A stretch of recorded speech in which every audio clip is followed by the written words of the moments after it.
Welcome students. আমরা ধাপে ধাপে আমরা টেন্স শিখেছি, ভয়েস শিখছি। ভয়েসের আমরা টেন্স ওয়াইজ শিখেছি, অর্থাৎ অ্যাসার্টিভ সেন্টেন্স শিখেছি, ইন্টারোগেটিভ সেন্টেন্স শিখেছি, ইম্পারেটিভ সেন্টেন্স শিখেছি। আজ আমরা শিখে নেব যে ভয়েস অফ অপটেটিভ সেন্টেন্স। তোমাদের আগে যেটা জানতে হবে, অপটেটিভ সেন্টেন্স কি জিনিস। অপটেটিভ সেন্টেন্স হচ্ছে যে বাক্য দ্বারা আমাদের মনের ইচ্ছা বা প্রার্থনাটা প্রকাশ পায়, সেটা অপটেটিভ সেন্টেন্স। তাহলে কেমন বাক্য হতে পারে, একটা উদাহরণ দেখে নিই। মে গড ব্লেস ইউ, একটা তোমরা সবাই জানো যে ভগবান তোমার মঙ্গল করুক, এটা ভগবানের কাছে আমাদের প্রার্থনা। আর যে মে ও পাস দ্য এক্সাম, তুমি পরীক্ষাটা পাস করো, এটা আমাদের ইচ্ছা যে তুমি পরীক্ষাটা পাস করো, যে করে হোক। তাহলে এই ধরনের যে বাক্যগুলো থাকতে পারে, এরকম হাজারো উদাহরণ থাকতে পারে। আমরা শিখে নেবো এগুলো কিভাবে হয়। দেখো, এখানে আমি দেখতে পাচ্ছি এটা সাবজেক্ট আছে, এখানে পাস এটা ভার্ব আছে, আর এখানে এক্সাম এটা অবজেক্ট আছে, আর এই মেয়েটা কি অক্সিলারি ভার্ব, এটা আমরা সবাই জানি। তাহলে কি হয়, নিয়ম মতন অবজেক্ট আগে আসে। কিন্তু এখানে একটা জিনিস লক্ষ্য করো, সাবজেক্টের আগে মেয়ে আছে কিন্তু লাস্টে জিজ্ঞাসা চিহ্ন নেই। মানে সাবজেক্টের আগে কোনো অক্সিলারি ভার্ব গেলে আমরা সচরাচর জানি যে ওটা প্রশ্নবোধক বাক্য, শেষে জিজ্ঞাসা চিহ্ন থাকে। কিন্তু অপটেটিভ সেন্টেন্সটায় ইচ্ছা বা মনের জোরটাকে ভালোভাবে প্রকাশ করার জন্য এই মেয়েটা সবসময় বাক্যের প্রথমে বসে, মেয়ে হোক বা মাইট হোক, মেনলি মেয়ে থাকে, মেয়েটা বাক্যের প্রথমে বসে, এর হচ্ছে এটা গুণ। তাহলে আমি যদি পরবর্তীতে অবজেক্টটা আগে আনি তারপর মেয়ে বসাই, তাহলে ওর গুণটা নষ্ট হয়ে যাবে। এই জন্য আমার অবজেক্টিভ সেন্টেন্সের প্যাসিভ ভয়েস করতে গেলে মেয়ে আগে আছে, আমার মেয়ে আগেই বসাতে হবে। বোঝা গেল? তারপরে অবজেক্ট আসলো, অবজেক্ট কি, exam, may the exam, may the exam. তারপরে মেয়ে তোমরা জানো, শ্যাল, শুল, শ্যাল, উইল, এগুলোর পরে আমরা কি বসাতাম, ফিউচার ইনডেফিনাইট টেন্সে বি বসাতাম। কারণ ওগুলো সব modal verb, shall, should, will, would, can, could, may, might, এগুলো সব মোডাল ভার্ব। তাহলে এখানে মেয়ে আছে মানে এখানে কি বসবে, বি বসবে। মে দা এক্সাম বি, তারপর ভার্বের ভিতরে, ভার্বের ভিতরে কি, past, may the exam be passed by you. এখানে কিন্তু জিজ্ঞাসা চিহ্নই বসবে না, শুধু ফুল স্টপ বসবে। বোঝা গেল? যেহেতু এটা অবজেক্টিভ সেন্টেন্স, তাই মে কিন্তু প্রথমেই থাকবে, মেয়েটা অবজেক্টের পরে যাবে না, অবিভাগ শেষে জিজ্ঞাসা চিহ্ন বসবে না। আশা করি বুঝলে। আমরা আর একটা উদাহরণ শিখে নিই, যেটা সব থেকে কমন বেশি, সেটা হচ্ছে মে গড ব্লেস ইউ। এখানেও একই ব্যাপার, যেহেতু অবজেক্টিভ সেন্টেন্স, আমার মেয়ে আমি ভিতরে নিয়ে যেতে পারবো না, মেয়েটা বাক্যের প্রথমেই বসলো। এবার অবজেক্ট আসলো ইউ, তাহলে মে ইউ। আর মেয়ে করতে গেলে কি করতে হয়, যেহেতু মেয়ে একটা মোডাল ভার্ব, এই জন্য ভার্বের বি ভার্ব বসলো। তারপর V three, blessed, may you be blessed by by God. আশা করি বুঝলে। এরকম অনেক বাক্য হতে পারে। আমি আরেকটা যদি করে দেই, মে আই বা may you, may he support you, একটা যে কোনো বাক্য, সে তোমাকে সাপোর্ট করে,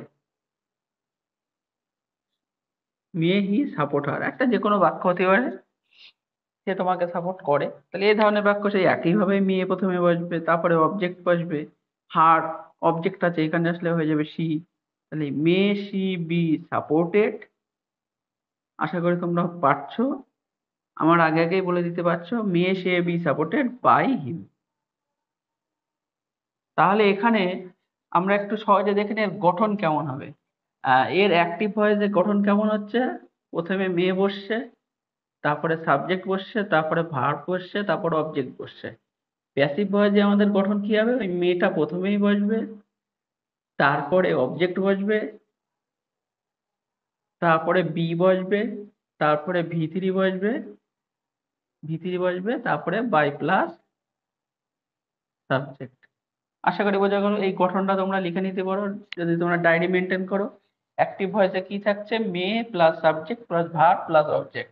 প্যাসিভ ভয়েসে কি আসছে, মে, তারপরে অবজেক্ট, তারপরে বি, তারপর V three plus by plus subject. দেখো আমরা সেইভাবেই করেছি। এটা তোমরা ডায়েরিতে লিখে নিও, তাহলে এই ভুলটা হবে না। কারণ উদাহরণ দিকে শেখা থেকে এটা গঠনগত যদি তোমাদের স্ট্রাকচার তোমাদের সামনে থাকে, এটা আরো ভালো হয়। এবার আমরা একটু সংক্ষেপে শিখে নেবো ভয়েস অফ। তাহলে আমাদের অপটেটিভ সেন্টেন্স হয়ে গেল, এবার হবে voice of exclamatory sentence. Exclamatory sentence হচ্ছে আমাদের মনের ভয়, দুঃখ, লজ্জা, ঘৃণা, এই ধরনের যে আমাদের মনের ভাব এইগুলো প্রকাশ পায় এক্সক্লামেটরি সেন্টেন্সের মাধ্যমে। কেমন এ হয়? Voice of exclamatory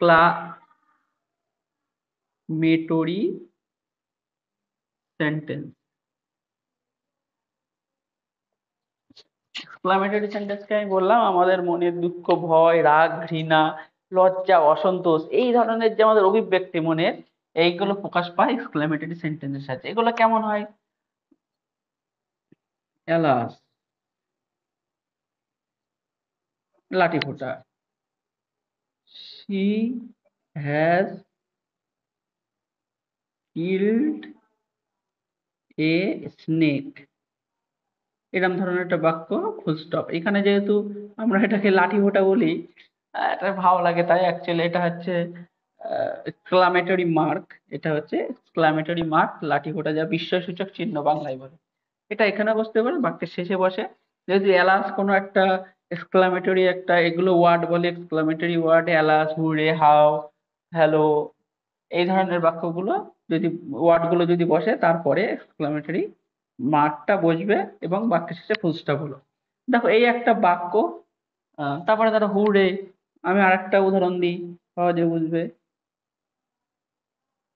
হুড়ে, exclamatory mark, we have won the match. এগুলো তোমরা কম বেশি করেছো, যারা করোনি শিখে নাও।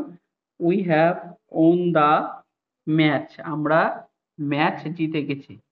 এই যে আনন্দ, এটা কি হলো? একটা দুঃখ, ইস সাপটাকে মেরে ফেললো সে। আর এটা কি, আমরা জিতে গেছি। দুঃখ, এই যে আনন্দ, দুঃখ, এই যে ইমপ্রেশন, এটাই এক্সক্লামেটরি সেন্টেন্স। এটা আমি কি করে করব? দেখো এটা এক্সক্লামেটরি সেন্টেন্স বলে, এর কিন্তু গঠনগত চেঞ্জ করা যাবে না। যেমন আমরা অপটেটিভ সেন্টেন্সে দেখলাম, অপটেটিভ সেন্টেন্সের ক্ষমতা বলে মেটা সাবজেক্টের আগে আসছে, কিন্তু প্যাসিভেও কিন্তু মেটা সাবজেক্টের আগে থাকছে, যাতে ওই সেন্টেন্সটার রূপটা ঠিক থাকে। তাহলে এখানেও তাই। এই এলাস আছে, তুমি এলাস, এগুলো কিচ্ছু চেঞ্জ করা যাবে না, লাঠি ভোটা যা আছে এক্সক্লামেটরি মার্ক দিলে। এইবার এইটুকু তুমি ভয়েস চেঞ্জ করা যাচ্ছে, এইটুকু তুমি ভয়েস চেঞ্জ করে নাও। কি আছে? A snake has been, a snake has been killed by her. আশা করি বুঝলে তোমরা। আমরা যদি ভয়েস চেঞ্জ করা যায় বাক্যটা, তাহলে ভয়েস চেঞ্জ করব। যদি এরকম কোনো বাক্য থাকে, এলাস হি ডাইড, তাহলে এর তো ভয়েস চেঞ্জ হয় না। তাহলে এলাস হি ডাইড, এরকম অ্যাকচুয়ালি এক্সক্লামেটরি সেন্টেন্স বা অপটেটিভ সেন্টেন্স পরীক্ষায় একদম আসে না বললেই চলে। অনেক বই আছে, বড় বড় বই, তাতে এই দুটো তুমি কোনো উদাহরণই খুঁজে পাবে না। কিন্তু এগুলো খুব অল্প ইউজ আছে, কিন্তু তোমরা শিখে রাখো, যদি কোনোদিন পাও তাহলে তোমাদের মাথায় থাকবে। যদি এরকম থাকে, যা আছে তাই থাকবে, শুধু আমরা যেমন টেন্সে শিখেছি, একটা গঠন, যদি সাবজেক্ট ভার্বের পরে অবজেক্ট থাকে, আমরা সেটাকে প্যাসিভ করব। এটা দেখি হুরডে, এই হুরডে যা আছে তাই, এগুলো আমরা কিন্তু হাত দেবো না। তারপরে we have won the match, তাহলে the match has been, not have been. এখানে হ্যাভ আছে মানে হ্যাভ হবে না, উই ছিল বলে হ্যাভ আছে, এখানে ম্যাচ হচ্ছে বলে, একটা ম্যাচ বলে হ্যাজ হচ্ছে, তাহলে has been won by us. আশা করি বুঝলে। তাহলে এই এক্সক্লামেটরি সেন্টেন্সের ভয়েস আর অপটেটিভ সেন্টেন্সের ভয়েস তোমরা অনেক বইতেই পাবে না, এবং পরীক্ষায় মানে দেয় না বললেই চলে, দেয় না বললেই চলে। কিন্তু তার ভয়েস চেঞ্জ করা যায়, কিভাবে করা যায়, তাহলে আমরা সেটা শিখে নিলাম। এইভাবে আজকে আমাদের সেন্টেন্স ওয়াইজ আমাদের ভয়েস চেঞ্জ শেষ হলো। কিন্তু তোমাদের জন্য একটা আরেকটা ভয়েস আছে, যে ভয়েসটা খুব ইন্টারেস্টিং ভয়েস।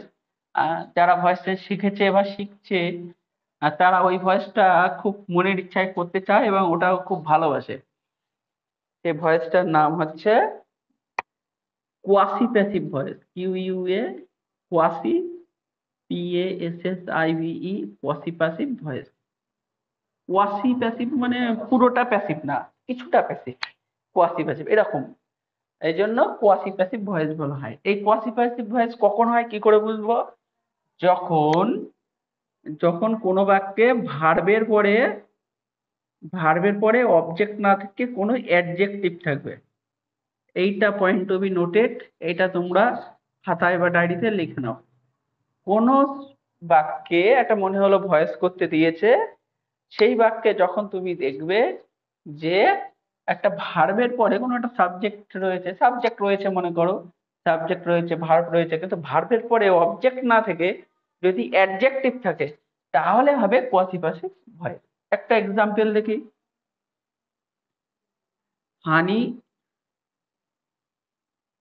টেস্টেস সুইট। হানি খেতে মিষ্টি, মধু খেতে মিষ্টি।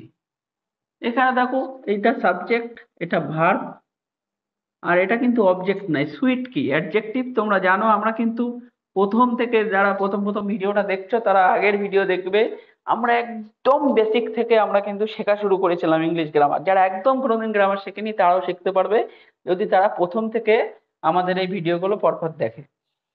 তাহলে এটা অ্যাডজেক্টিভ আমরা জানি কেমন, সুইট। এইবার এরম যখন ভার্বের পরে আমি অ্যাডজেক্টিভ দেখতে পাবো তখন আমার বুঝতে হবে যে এটা নর্মাল ভয়েস না, এটা কোয়াসি প্যাসিভ ভয়েস। তাহলে এই ক্ষেত্রে করতে গেলে কি করতে হয়, এর যে প্যাসিভ ভয়েসের গঠন আমি লিখে দিচ্ছি, তোমরা ডায়েরিতে নিয়ে নিও। সাবজেক্ট থাকবে plus be verb, tense wise be verb, যে টেন্স থাকবে সেই টেন্সের একটা বি ভার্ব বসবে, প্লাস যে অ্যাডজেক্টিভটা আছে সেই অ্যাডজেক্টিভটা বসবে, প্লাস হোয়েন, প্লাস ইট বা দে। সাবজেক্ট যদি একটা হয়, সাবজেক্ট যদি একটা হয় তাহলে ইট, সাবজেক্ট যদি অনেক হয় তাহলে দে, প্লাস অ্যামিজার, সাবজেক্ট অনুযায়ী হবে অ্যামিজার, তারপরে যে ভার্বটা থাকবে তার ভিতরে। এটা একটু বড়, তোমরা এটা সুন্দর করে লিখে নাও। পসিভ প্যাসিভ এর অ্যাক্টিভ ভয়েস কেমন হয়, এটা অ্যাক্টিভ ভয়েস, এটা প্যাসিভ ভয়েস। অ্যাক্টিভ ভয়েসে কেমন থাকবে, সাবজেক্ট থাকবে, ভার্ব থাকবে, অ্যাডজেক্টিভ থাকবে। প্যাসিভ ভয়েসে সেটা কেমন ভাবে হবে, সাবজেক্ট হবে, তারপরে একটা বি ভার্ব হবে, তারপরে অ্যাডজেক্টটা বসবে, ভার্বটা বসবে না। ভার্বটা কখন বসবে, তারপর একটা হোয়েন হবে, ইট বা দে আসতে হবে। সাবজেক্ট যদি প্লুরাল হয় দে হবে, যদি সাবজেক্ট সিঙ্গুলার হয় তাহলে ইট হবে। তারপরে ইটের পরে আমি যার যেটা হয় হবে, তারপর ভিতরে। কারণ এটা প্রেজেন্ট ইনডিফিনাইট টেন্সে আছে বলে আমি যার হচ্ছে পাস্ট ইনডিফিনাইট থাকলে এটা ওয়াজ ওয়ার্ড হতো। বোঝা গেল, এটাও কিন্তু বি ভার্ব। তাহলে আমরা এটা করি, এটা কিভাবে হবে দেখে নাও প্যাসিভ ভয়েস। তাহলে প্রথমে কি আছে, subject plus verb plus adjective, তার মানে হানি, হানি, হানির পরে বিভাগ কি হবে, ইজ, যে যেটা প্রেজেন্ট টেন্সে আছে টেস্টেস, তাহলে প্রেজেন্ট টেন্সের বিভাগ ইজ, তাহলে হানি ইজ।